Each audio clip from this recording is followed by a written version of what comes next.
국나영입니다. 역대상 15장입니다. 다윗이 다윗성에서 자기를 위하여 궁전을 세우고 또 하나님의 궤를 둘 곳을 마련하고 그것을 위하여 장막을 치고 다윗이 이르되 레위 사람 외에는 하나님의 궤를 맬 수 없나니 이는 여호와께서 그들을 택하사 여호와의 궤를 메고 영원히 그를 섬기게 하셨음이라 하고 다윗이 이스라엘 온 무리를 예루살렘으로 모으고 여호와의 궤를 그 마련한 곳으로 메어 올리고자 하여 다윗이 아론 자손과 레위 사람을 모으니 그 핫 자손 중에 지도자 우리엘과 그의 형제가 120명이요 무라리 자손 중에 지도자 아사야와 그의 형제가 220명이요 게르솜 자손 중에 지도자 요엘과 그의 형제가 130명이요 엘리사반 자손 중에 지도자 스마야와 그의 형제가 200명이요 헤브론 자손 중에 지도자 엘리엘과 그의 형제가 80명이요 우시엘 자손 중에 지도자 암미나답과 그의 형제가 112명이라. 다윗이 제사장 사독과 아비아달을 부르고 또 레위 사람 우리엘과 아사야와 요엘과 스마야와 엘리엘과 암미나답을 불러 그들에게 이르되 너희는 레위 사람의 지도자이니 너희와 너희 형제는 몸을 성결하게 하고 내가 마련한 곳으로 이스라엘의 하나님 여호와의 궤를 메어 올리라. 전에는 너희가 매지 아니하였으므로 우리 하나님 여호와께서 우리를 찢으셨으니 이는 우리가 규례대로 그에게 구하지 아니하였음이라 하니 이에 제사장들과 레위 사람들이 이스라엘 하나님 여호와의 궤를 메고 올라가려 하여 몸을 성결하게 하고 모세가 여호와의 말씀을 따라 명령한 대로 레위 자손이 채에 하나님의 궤를 꿰어 어깨에 매니라. 다윗이 레위 사람의 어른들에게 명령하여 그의 형제들 노래하는 자들로 세우고 비파와 수금과 재금 등의 악기를 울려서 즐거운 소리를 크게 내라 하매 레위 사람이 요엘의 아들 헤만과 그의 형제 중 베레야의 아들 아삽과 그의 형제 무라리 자손 중에 구사야의 아들 에단을 세우고 그 다음으로 그들의 형제 스가랴와 벤과 야하시엘과 스므라목과 여히엘과 운니와 엘리압과 분이야와 마아세야와 마띠디야와 엘리블레후와 믹네야와 문지기 오벳에돔과 이엘을 세우니 노래하는 자 헤만과 아삽과 에단은 놋재금을 크게 치는 자요 스가랴와 아시엘과 스므라목과 여히엘과 운니와 엘리압과 마아세야와 분이야는 비파를 타서 알라못에 맞추는 자요 마띠디야와 엘리브레후와 믹네야와 오벳에돔과 여히엘과 아사시야는 수금을 타서 8째 음에 맞추어 인도하는 자요 레위 사람의 지도자 그나냐는 노래에 익숙함으로 노래를 인도하는 자요 베레갸와 엘가냐는 궤 앞에서 문을 지키는 자요 제사장 스바냐와 요사밧과 느다넬과 아미세와 스가랴와 분이야와 엘리에셀은 하나님의 궤 앞에서 나팔을 부는 자요 오벳에돔과 여히야는 궤 앞에서 문을 지키는 자이더라. 이에 다윗과 이스라엘 장로들과 천부장들이 가서 여호와의 언약궤를 즐거이 메고 오벳에돔의 집에서 올라왔는데 하나님이 여호와의 언약궤를 맨 레위 사람을 도우셨으므로 무리가 수송아지 7마리와 순양 7마리로 제사를 드렸더라. 다윗과 궤를 맨 레위 사람과 노래하는 자와 그의 우두머리 그네아와와 모든 노래하는 자도 다 세마포 겉옷을 입었으며 다윗은 또 베에봇을 입었고 이스라엘 무리는 크게 부르며 뿔나발과 나팔을 불며 재금을 치며 비파와 수금을 힘있게 타며 여호와의 언약궤를 메어 올렸더라. 여호와의 언약궤가 다윗성으로 들어갈 때에 사울의 딸 미갈이 창으로 내다보다가 다윗 왕이 춤추며 뛰노는 것을 보고 그 마음에 업신여겼더라. 하늘에 계신 우리 아버지여, 이름이 거룩히 여김을 받으시오며 나라가 임하옵시며 뜻이 하늘에서 이룬 것 같이 땅에서도 이루어지이다. 오늘날 우리에게 일용할 양식을 주옵시고 우리가 우리에게 죄 지은 자를 사하여 준 것 같이 우리 죄를 사하여 주옵시고 우리를 시험에 들게 하지 마옵시고 다만 악에서 구하옵소서. 대개 나라와 권세와 영광이 아버지께 영원히 싸움나이다. 아멘.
오늘 함께 보실 하나님의 말씀은 구약성경 사무엘상 24장 1절부터 22절까지 말씀입니다.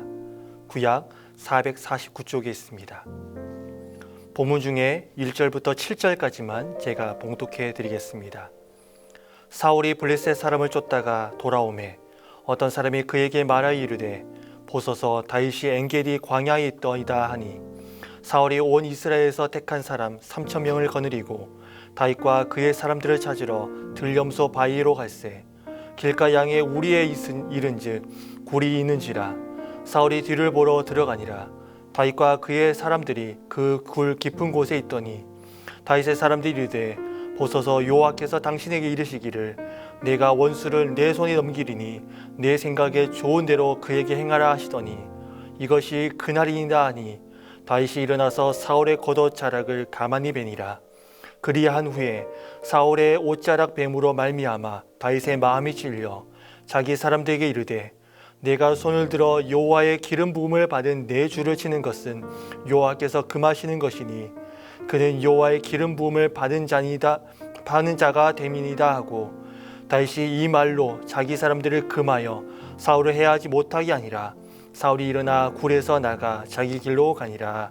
아멘. 샬롬. 오늘 또 말씀 속에 승리하는 하루 되시기를 주임으로 간절히 축원합니다. 오늘 본문은 다윗이 사울을 1차로 살려준 엔게디 동굴 사건에 대해서 보도하고 있습니다. 오늘 본문을 우리는 두 부분에 나눌 수 있는데요. 그중 첫 번째가 오늘 제가 읽었던 1절부터 7절까지의 본문입니다. 1절부터 7절까지의 본문을 보면 블레셋과의 전투를 마친 사울이 다윗이 엔게디 황무지에 있다라고 하는 소식을 듣고 3,000명의 무리를 거느리고 추격한 도중에 용변을 보기 위해서 다윗이 은신해 있는 엔게디 동굴로 들어갑니다. 어떻게 보면 다윗은 사울을 죽일 수 있는 절호의 그런 찬스, 기회를 맞이한 것입니다. 사랑하는 여러분, 어떤 바보가 이러한 다시 오지 않을 기회를 그대로 흘려보낼까요? 그래서 오늘 본문 4절 말씀도 보면요, 다윗의 부하들은 단순하고 호소력 있는 논리로 다윗을 어떻게 보면 이렇게 설득시키고 있습니다. 그것이 무엇입니까? 사울은 우리의 원수이고 우리가 그를 죽이지 않으면 그가 우리를 죽인다라고 하는 그런 논리를 지금 펼치고 있는 거예요. 그리고 본문 4절 말씀 보면 여호와께서 내가 원수를 네 손에 넘기리니 네 생각에 좋은 대로 그에게 행하라 라고 그렇게 말씀하셨다라는 것입니다. 그런데요, 사랑하는 여러분, 실제로 여호와께서 이렇게 말씀한 적이 없습니다. 하지만 부하들은 사울이 다윗을 핍박하던 그런 상황과 다윗이 기름 부음을 받았다라고 하는 이 사실에서 자기들이 원하는 그런 방식으로, 그런 생각으로 하나님의 말씀을 추론한 거예요. 다시 말하면 이 다윗의 부하는 자기가 듣고 싶은 대로 하나님의 말씀을 왜곡해서 들었다라는 것입니다. 그런데 이 기회가 다윗에게는 최대의 그런 시험이었습니다. 이 사건을 통해서 다윗은 자신의 가장 깊은 내면을 그대로 드러낼 수밖에 없었습니다. 그러나 다윗은 이 부하들의 이 자의적인 해석과 편파주의적인 이러한 적용을 즉시 물리치고 사울을 죽이지 않고 그의 옷장만 베고 그를 살려줍니다. 어떻게 보면 가장 바보 같은 짓을 한 거죠. 어떻게 보면 가장 미련한 짓을 지금 다윗은 한 것입니다. 그렇다면 왜 다윗이 절호의 찬스를 만났음에 불구하고 그를 죽이지 않고 그를 살려준 것일까요? 왜 그를 살려준 것일까요? 이 다윗이 사울을 보자 그의 마음 가운데 두려움과 무서운 이런 마음이 들어서 그를 살려준 것일까요? 아니면 그 사울의 뒤를 따르는 그 3,000명의 그 무리가 두려워서, 무서워서 그렇게 했던 것일까요? 그렇지 않습니다. 다윗이 사울을 죽이지 않은 것은요, 본문 6절에도 나와 있는 것처럼 그가 하나님의 기름 부음을 받은 자였기 때문입니다. 여기에는 좀 더 구체적인 그런 이유들이 담겨져 있는데, 첫 번째는요, 어쨌든 사울은 다윗의 장인 어른이에요. 사위된 자가 장인 어른을 죽인다는 것은 어떻게 보면 그래 맞지 않았기 때문입니다. 또한 둘째는 하나님의 기름 부음을 받은 이 초대왕, 현직 왕을 죽임으로써 백성들에게 반역자라고 하는 오명을 듣지 않기 위해서입니다. 사랑하는 여러분, 다윗은 자신이 사무엘에게 기름 부음을 받았고 또한 자신도 사울 뒤를 이어서 왕이 될 것이라는 것을 알고 있었습니다. 그렇기 때문에 어떻게 보면 이런 반역을 저지른 말미암아 그 사울을 폐위시키고 자기가 왕이 오를 수도 있었습니다. 하지만 그것은 하나님께서 원하는 그런 방법이 아닌 것을 그는 알고 있었습니다. 또한 이것이 선례가 될 수 있음을 그는 알았습니다. 이렇게 왕을 죽이고 자기가 왕위에 오르는 것, 이런 것이 선례가 되어서 또한 어떻게 보면 자신도 그렇게 될 수도 있다라는 것을 이 다윗은 알고 있었다라는 것입니다. 그렇기 때문에 이 다윗은 하나님이 정하신 때를 기다리며 자신은 사울을 죽이고 왕이 될 마음이 전혀 없음을 알리기 위해서 사울을 죽일 절호의 기회를 맞이했음에 불구하고 사울의 겉옷자락만 빼고 그를 살려준 것입니다. 심판하시는 분은 오직 하나님이시며 악을 악으로 갚는 것이 아니라 악을 선으로 갚는 것이 하나님의 뜻이다라고 생각했기 때문입니다. 이어 8절부터 22절의 말씀은요, 사울을 향한 다윗의 결백을 지금 말씀하고 있습니다. 아무것도 모르는 사울은 용변을 마치고 일어나서 동굴에서 나가 자기 길로 행합니다. 자기 길로 갔다는 거예요. 그런데 사울이 멀찍이서 이렇게 가고 있는데 이 멀찍이서 뒤에서 내 주 왕이여 라고 하는 이런 소리를 듣게 됩니다. 아무것도 모르는 이 다윗이 그 뒤에서 소리가 나니까 어떻겠습니까? 깜짝 놀라서 뒤를 돌아봤습니다. 근데 뒤를 돌아보니까 더 깜짝 놀랄 그런 일이 일어난 거예요. 어떤 일이 일어난 겁니까? 자신이 그렇게 찾고 죽이려고 했던 다윗이 자기 뒤에 있는 거예요. 얼마나 놀랐을까요? 그리고 얼마나 두렵고 얼마나 무서웠을까요? 사울은 다윗이 자신의 용변을 본 그 장소에 있었을 것이다 라고 하는 그 생각을 전혀 하지 못했습니다. 다윗이 맘만 먹으면 그를 죽일 수도 있었습니다. 근데 그렇게 놀라 있는, 그런 무서워하고 있는 이 사울 앞에 오늘 8절 말씀 보면 다윗은 예를 갖추어서 다가갑니다. 그리고 자신은 왕을 해야 할 마음도 없고 기회가 있어도 결코 해야 하지 않겠다라고 고백하면서 자신은 결코 하나님 앞에서 하나님께서 세우신 왕을 반역하지 않고 또한 제거하지 않고 또한 죽이지 않겠다라고 다짐을 합니다.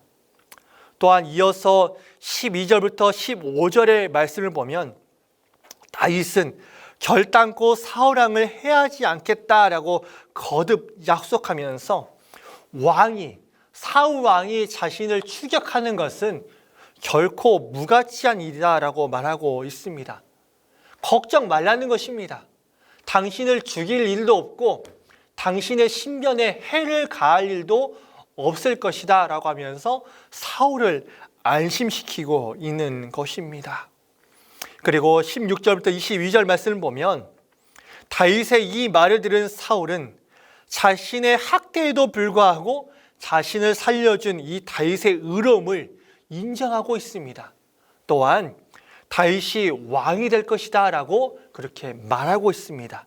그리고 자신이 이 다윗이 왕이 되고 난 다음에 자신의 가문을 멸하지 않겠다라고 약속해달라, 맹세해달라라고 그렇게 요구하고 있습니다. 그리고 이에 대해서 다윗은 맹세를 하고 있음을 지금 볼 수 있습니다. 우리는 이 16절부터 22절의 그 말씀을 통해서 사울이 자신이 어떻게 보면 자신의 뒤를 이어서 다윗이 왕이 될 것이다 라는 것을 지금 인정하고 있는 것을 볼 수 있습니다. 근데 이것은 매우 의미 있는 일입니다. 물론 사울은 이전에도 자신의 아들인 이 요나단을 통해서 간접적으로 자신의 뒤를 이어서 이 사울이 왕이 될 것이다 라는 것을 드러냈습니다. 하지만 구체적으로 자신의 입을 통해서 자신의 뒤를 이을 다윗에게 이렇게 이야기를 한 것은 여기가 처음입니다. 어떤 의미는 다윗이 왕이 되리라고 인정한 것이 이번이 처음이라는 거예요. 그리고 이러한 사실은 다윗의 왕위 등극이 이제 가까이 왔다라는 것을 지금 암시해주고 있다라고 우리는 생각할 수 있습니다. 말씀을 정리합니다. 사랑하는 여러분, 사울을 죽이려고 자신을 선동하는 이 부하들의 의견을 다윗은 물리치고 하나님의 뜻을 따라서 그 생명에 손대지 않습니다. 우리는 이러한 다윗의 행동 속에서 다윗의 위대함을, 다윗의 그 믿음을 다시 한번 발견할 수 있습니다. 사랑하는 여러분, 다윗이 사울에게 관용을 베푸는 것 결코 쉬운 일이 아닙니다. 사람에게 관용을 베푼다는 것 어려운 일이에요. 우리는 없는 기회도 만들어서 목적을 이루고자 하는 것이 우리 일반 사람들의 그런 생각입니다. 근데 더없이 좋은 기회를 그냥 흘려보낸다는 것은요, 상상하기 어려운 행동입니다. 하지만 이 다윗은 이러한 기회를 자신을 위해 사용하지 않고 하나님을 위해서 사용합니다. 사람들을 기쁘게 하고 사람들을 즐거워하는데 그렇게 사용하는 것이 아니라 하나님을 기쁘시게 하고 하나님의 뜻을 위해서, 하나님을 즐겁게 하기 위해서 그렇게 쓴 것입니다. 사랑하는 여러분, 악을 이기는 것은요, 더 큰 악이 아닙니다. 세상 사람들 어떻습니까? 나에게 악으로 다가온다면 더 큰 악으로 상대방에게 갚아주는 것, 그것이 당연한 이치다라고 그렇게 가르칩니다. 그리고 그러한 것이 정상이라고 말합니다. 악을 악으로 갚지 않고 혹 이 악을 선으로 갚는다면 미련한 사람, 바보라고 그렇게 하는 평을 듣습니다. 그렇지만요, 여러분, 그렇게 말하는 사람은요, 이 선의 힘을 모르기 때문입니다. 사랑하는 여러분, 악을 이기는 것은 악이 아니라 선입니다. 사울은 이 다윗의 이 선함을 보고 어떻습니까? 그를 인정하고 돌아섭니다. 100마디 말과 엄한 체벌보다 진심으로 한 선한 행동 하나가 사람을 변화시키는 것을 우리는 볼 수 있습니다. 원하고 소망합니다. 우리 동명의 모든 성도들이 악을 악으로 갚는 자가 아니라 선이 악보다 강하다라는 것을 분명히 기억하면서 모든 판단은 하나님께 맡기고 선으로 악을 이기는 우리 동명의 모든 성도들 되시기를 주님으로 간절히 축원합니다. 기도하겠습니다. 사랑원과 풍성하신 하나님 아버지, 우리를 기도의 자리로 불러주심을 감사드립니다. 오늘 말씀처럼 우리가 늘 관용을 베푸는 자가 되게 하여 주시옵소서. 악을 악으로 갚는 자가 아닌 악을 선으로 갚는 자가 되게 하여 주시옵소서. 악을 더 큰 선으로 갚는 자가 되게 하여 주시옵소서. 선으로 악을 이기는 자가 되게 하여 주시옵소서. 악에게 지고 악에게 실패하는 그런 자가 아니라 선으로 악을 이기는 자가 되게 하여 주시옵소서. 그리고 그로 하여금 선한 영향력을 세상 가운데 드러하는 우리 동명의 모든 성도들 되게 하여 주시옵소서. 예수님의 이름으로 기도드립니다. 아멘.